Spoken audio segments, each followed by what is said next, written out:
أعوذ بالله من الشيطان الرجيم بسم الله الرحمن الرحيم إنا أعطيناك الكوثر فصل لربك وانحر إن شانئك هو الأبتر رب اشرح لي صدري ويسر لي أمري واحلل عقدة من لساني يفقه قولي. Inshallah, this week we'll be continuing the Tafseer of Surah Kauthar. So last week we went over the first ayah in which Allah subhanahu wa ta'ala he talks about the abundant good that which Allah subhanahu wa ta'ala bestowed his messenger sallallahu alayhi wa sallam. And he explained that the word Kauthar, the scholars have two opinions as to what the word Kauthar means. One opinion, the first opinion, is that the Kauthar refers to the pond, the Kauthar, the house that which Rasulullah sallallahu alayhi wa sallam will receive and his ummah will drink from. And many ahadith in the Kauthar has been mentioned in many ahadith. And some other scholars are of the opinion that the Kauthar refers to a great amount of good, an abundance of good. So before moving on to the next ayah, let's mention a hadith, a few hadiths regarding what Rasulullah said regarding to Kauthar, and he explains as well these narrations that have been mentioned as to the context of the revelation of this surah. So in Tafseer Ibn Kathir, Ibn Kathir rahimahullah, he mentions one narration of Rasulullah sallallahu alaihi wasallam in which Rasulullah sallallahu alaihi wasallam he said لَقَدْ أُنزِلَتْ عَلَيَّ آنِفًا surah. That one surah has just been revealed to me. And then he after Rasulullah he reads the surah إِنَّا أَعْطَيْنَاكَ الْكَوْثَرَ فَصَلِّ لِرَبِّكَ وَانْحَرْ إِنَّ شَانِئَكَ هُوَ الْأَبْتَرُ. The Nabi sallallahu he asked the Sahaba, his companions radiallahu anhum, أَتَدْرُونَ مَا الْكَوْثَرُ? Do you know what is the Al-Kauthar? So the Sahaba radiallahu anhum, they reply, Allah and His Allah wa Rasuluhu a'lam, Allah and His Rasul, they know best. So Nabi sallallahu he goes on to explain, فَإِنَّهُ نَهَرٌ وَعَدَنِي رَبِّي عَزَّ وَجَلَّ عَلَيْهِ خَيْرٌ كَثِيرٌ وَحَوْضٌ تَرِدُ عَلَيْهِ أُمَّتِي يَوْمَ الْقِيَامَةِ آنِيَتُهُ عَدَدُ النُّجُومِ فِي السَّمَاءِ فيختلج العبد منهم فيقول رب إنه من أمتي فيقول إنك لا تدري ما أحدث بعدك. So Nabi sallallahu he says, verily it is a river in paradise, that which my Rabb has promised to me, and he has an abundant goodness. It is a pond where my ummah will be brought to on the day of judgment. Its containers, the cups that is containers that people use to drink, are as numerous as the stars in the sky. Then a servant of Allah from among them will be prevented from it, and I will say, Nabi Sallallahu will say, O Lord, verily he is from my ummah followers. Then Allah will say, reply, verily we do not know what he introduced or innovated after you. This is the wording of a Muslim. This is of Muslim. This is how this hadith has been mentioned in Muslim. In another hadith in which the author has been mentioned, Nabi Sallallahu he mentions, وَأَشَدُّ بَيَاضٌ مِنَ اللَّبَنِ, it is whiter than milk. وَأَحْلَى مِنَ الْعَسْلِ, it's sweeter than honey. And like this narration have been mentioned regarding Al-Kauthar. So how do we reconcile the two ahadith in which Rasulullah it's mentioned that refers to the pond, and one hadith that it refers to this Kauthar referring to an abundance in good? So in regards to this, in one narration you find that Sa'id ibn Jubayr he reports that from Ibn Abbas radiallahu anhu regarding that this Kauthar the Nabi Sallallahu is mentioned is in the Kauthar is an good in abundance, an abundance of good. So when Sa'id ibn Jubayr in his narrate, Abu Bishr, one of the students, one of the people that were listening, he asked Abu Sa'id ibn Jubayr, I thought this Kauthar referred to the pond, the lake. So Sa'id ibn Jubayr he replies that this Kauthar it includes the nahar, the lake from which the ummah of Rasulullah sallallahu alaihi wasallam will drink. Because it is an abundance of good, the Kauthar, the pond, is a part of that the good that which Rasulullah sallallahu alaihi wasallam was given. So inna a'tainaka al-Kauthar. So this is how we reconcile between the two ahadith. So Nabi sallallahu alaihi wasallam was given an abundance of good. Even last time I mentioned many things that Rasulullah sallallahu alaihi wasallam he was given. So let's go through in different kitabs is mentioned. Many things have been mentioned as to what Rasulullah sallallahu alaihi wasallam was given, as to exactly what was the good that was given bestowed upon Rasulullah sallallahu alaihi wasallam. In other kitabs it has been mentioned a few other points. that وَإِنَّكَ لَعَلَى خُلُقٍ عَظِيمٍ. Nabi sallallahu alaihi wasallam was of a great exalted character. The character of Rasulullah sallallahu alaihi wasallam was, nobody possessed the character of Rasulullah sallallahu alaihi wasallam. Whatever Nabi sallallahu alaihi wasallam he done, nobody could compare to it. Nabi sallallahu alaihi wasallam done that thing in the best manner possible. Nabi sallallahu alaihi wasallam was given Nabuwa and Risala, prophethood and messengership. He was bestowed as being the last prophet. And he was sent, وَمَا أَرْسَلْنَاكَ إِلَّا رَحْمَةً لِلْعَالَمِينَ. Other prophets were sent to certain tribes and nations. Whereas Rasulullah sallallahu alaihi wasallam was sent to the entire humanity. His ummah will be the greatest of all ummah. He will have the largest following on the day of Yawm al-Qiyamah. Nabi sallallahu alaihi wasallam, what else? Nabi sallallahu was given the Quran as i'jaz, the final miracle. And the miracles that the previous Anbiya alayhi salam were given, it was only for the people of that time. The people who witnessed the miracle, they could say that they witnessed the miracle. They witnessed, example, at the time of Musa alayhi salam, when the staff turned into a serpent, and so on, and the light, when he used to put his hand in his armpit, they could say that they witnessed a miracle. But the people after them, we hear stories about that miracle. We can't say we witnessed a miracle. But the Quran that was given to Rasulullah sallallahu alaihi wasallam, it is a miracle, not only at the time of Rasulullah sallallahu alaihi wasallam, for all the people to come, it will remain a miracle. We are here to listen to the Quran, and this is a miracle. And another thing that was bestowed, given to Rasulullah sallallahu alaihi wasallam, the victory, the fath that was given to Rasulullah sallallahu alaihi wasallam, because mentioned إِذَا جَاءَ نَصْرُ اللَّهِ, was like, there was no other victory like this ever before.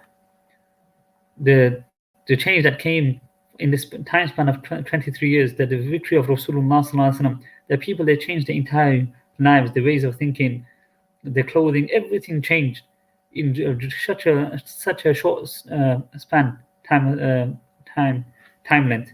This was like no other ummah, no other prophet was given such a victory. The sharaf, the honor of Rasulullah sallallahu alaihi wasallam, when Nabi sallallahu alaihi wasallam, he migrates from Makkah to Medina, before, if the brothers didn't know, the Qibla was in the direction of Masjid al-Aqsa, in the direction of Masjid al-Aqsa. When Nabi sallallahu alaihi wasallam was constantly gazed towards the sky, and because Nabi sallallahu alaihi wasallam would long that the Qibla would revert back to the Kaaba, so Nabi sallallahu alaihi wasallam reveals the verse in قَدْ نَرَى تَقَلُّبَ وَجْهِكَ فِي السَّمَاءِ فَلَنُوَلِّيَنَّكَ قِبْلَةً تَرْضَاهَا. So for Rasulullah sallallahu alaihi wasallam, because Nabi sallallahu alaihi wasallam, he wanted this, so as an honor for Rasulullah sallallahu alaihi wasallam, the Qibla was moved back from Masjid al-Aqsa to the Kaaba, and this was done for Rasulullah sallallahu alaihi wasallam.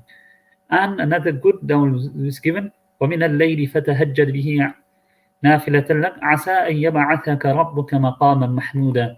Nabi sallallahu alaihi wasallam will enjoy a special station at the day of Yawm al-Qiyamah, and he will enjoy a special station in paradise, مَقَامًا مَحْمُود. Even after the adhan, we recite the dua, اللهم رب هذه الدعوة التامة والصلاة القائمة آت محمد الوسيلة والفضيلة وبعثه مقاما محمودا, and raise him to the maqam, to the station of maqam mahmud. It literally means of praise and glory, the highest degree in paradise. And the followers of Rasulullah sallallahu alaihi wasallam, the Sahaba radiallahu anhum, no other prophet enjoyed such followers. The followers of Rasulullah sallallahu alaihi wasallam went to propagate the deen of Allah all over the world. And the following of Rasulullah sallallahu alaihi wasallam, like was mentioned, he will have the largest following. So all of these things are great from amongst the abundance of good that which is bestowed upon Rasulullah sallallahu alaihi wasallam. Few other things, that not just Rasulullah sallallahu alaihi wasallam is blessed, but also the family of Rasulullah sallallahu alaihi wasallam is also blessed.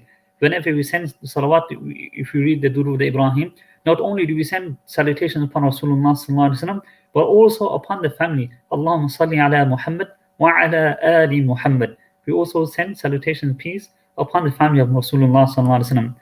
And another point, Nabi sallallahu alaihi wasallam will enjoin a special form of shafa'ah, intercession on the day of judgment. Qiyamah will not take place until the shafa'ah of Rasulullah sallallahu alaihi wasallam, wherein Rasulullah will prostrate before Allah, and he will ask, he will make such a dua to Allah, and only after this intercession of Rasulullah sallallahu alaihi wasallam will the Qiyamah take place. And even with the salah was given as a gift to Rasulullah sallallahu alaihi wasallam. Initially the salah was 50, but it was reduced down to 5. But even after praying 5, the ummah will get the reward of praying 50. So many blessings were given to the ummah of Rasulullah sallallahu alaihi wasallam. So all of this comes under the Inna a'tainaka al-Kauthar. So after all, so this was inna a'tainaka al-kawthar. Then in the second verse, Allah subhanahu wa ta'ala mentions فَصَلِّ لِرَبِّكَ وَانْحَرْ. So pray to your Rabb and wanhar and sacrifice. So after all of these gifts, how is a person supposed to pay back? How is a person supposed to return the favor? So Allah subhanahu wa ta'ala, He mentions فَصَلِّ لِرَبِّكَ وَانْحَرْ. So pray. So the first sign of gratefulness to Allah is to pray. فَصَلِّ لِرَبِّكَ, and pray to Allah and sacrifice.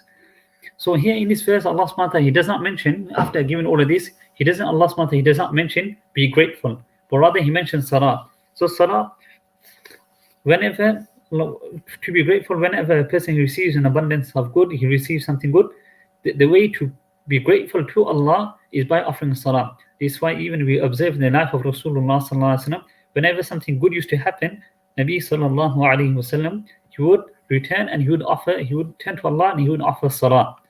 And similarly with the Sahaba radiallahu anhum. And wanhar, and sacrifice. So one form, so another thing that is mentioned here, fasalli, two forms of worship. One is fasalli, is a physical form of worship. Wanhar, and when a sacrifice is given, this is a monetary form of worship. That obviously the animal has to be brought and it is sacrificed. And when normally sacrifice, a portion of this sacrifice is given to the poor. So both physical and monetary worship has been mentioned. And in this verse as well, because the first letter in the verse is mentioned that has come is the word letter fa. So when this letter fa is mentioned, the benefits of this is used to illustrate what is to come with what came before. That it joins what is to come for salli li rabbika with what came before. Inna a'tainaka al-kawthar. That the messenger has been told to be consistent in prayer due to the abundant blessings of Allah that has been given to him. Be consistent in prayer for the sake of Allah subhanahu wa ta'ala. And the opposite of this in Surah Ma'un, the kuffar, that they never used to pray, and even they used to pray, they used to delay and pray in the end time, and they used to pray for other people besides Allah, alladhina hum yura'un, to show other people. So the commentators, they explain which salah is it referring to here. So different opinions are given. Some of the opinion that it refers to the obligatory salah, the mandatory prayers. Some say that it refers to the Eid salah, because after the Eid salah, the qurbani is done, the sacrifice is done.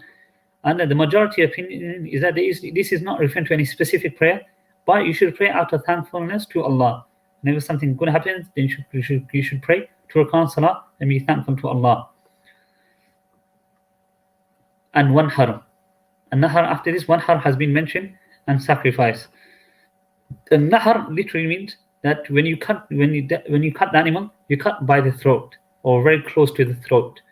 So this has been mentioned, and wanhar, and sacrifice. Then after, the fasalli, salah is the central, in this central verse it has been mentioned, fasalli li rabbika wanhar. And in the last verse, inna shani'aka huwal abtar, verily your enemy, he is the one who is cut off. Okay, let's start with the word abtar. The batara means, when you say batara, it refers to, and the bitr refers to the animal whose tail has been cut off. And so it's a form of humiliation. And these people, they said regarding Rasulullah sallallahu alaihi wasallam, like I mentioned before, when after one of the sons of Rasulullah sallallahu alaihi wasallam passed away, that they began to say batara Muhammad. And like I mentioned, his neighbor, Abu Lahab, that he began to celebrate upon the death, upon the death of the Rasulullah sallallahu alaihi wasallam.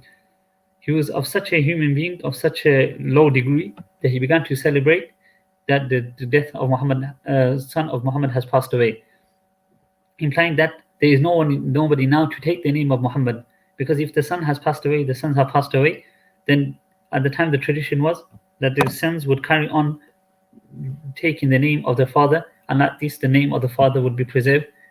And obviously the daughters would be married into different households, and they would take the name of that particular household.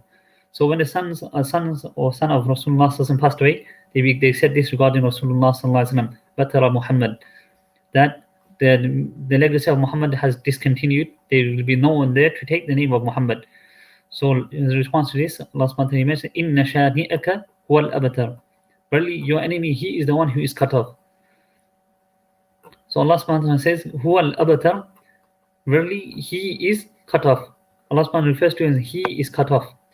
That he is the one whose name will no longer be taken, and he will be deprived from all good. Whereas Rasulullah sallallahu alaihi wasallam, like I mentioned, وَرَفَعْنَا لَكَ ذِكْرًا, Allah subhanahu wa ta'ala mentions that the name of Allah subhanahu wa ta'ala will continuously be taken, and people will take pride in being affiliated, being a part of the ummah of Rasulullah sallallahu alaihi wasallam. Every child that is born, the first thing in the adhan and the iqamah are read in the ears of the child, and the name of Muhammad sallallahu alaihi wasallam is taken. And all the ummah, every person in the ummah of Rasulullah sallallahu alaihi wasallam loves him to such a degree that even most people, Muslims, they were asked, who is the most beloved to you, they will take the name of Muhammad sallallahu alaihi wasallam. And there is no argument. Sometimes even with our own family members, disputes, etc. can happen. But with Rasulullah sallallahu alaihi wasallam, we never dispute in the fact that in showing our love to Rasulullah sallallahu alaihi wasallam. And the word shani, what does shani mean? For enemy, there are different words that have come in Arabic for shani. In the Quran, there are different words have been mentioned. Although all of them are translated as enemy, but in Arabic there are slight difference.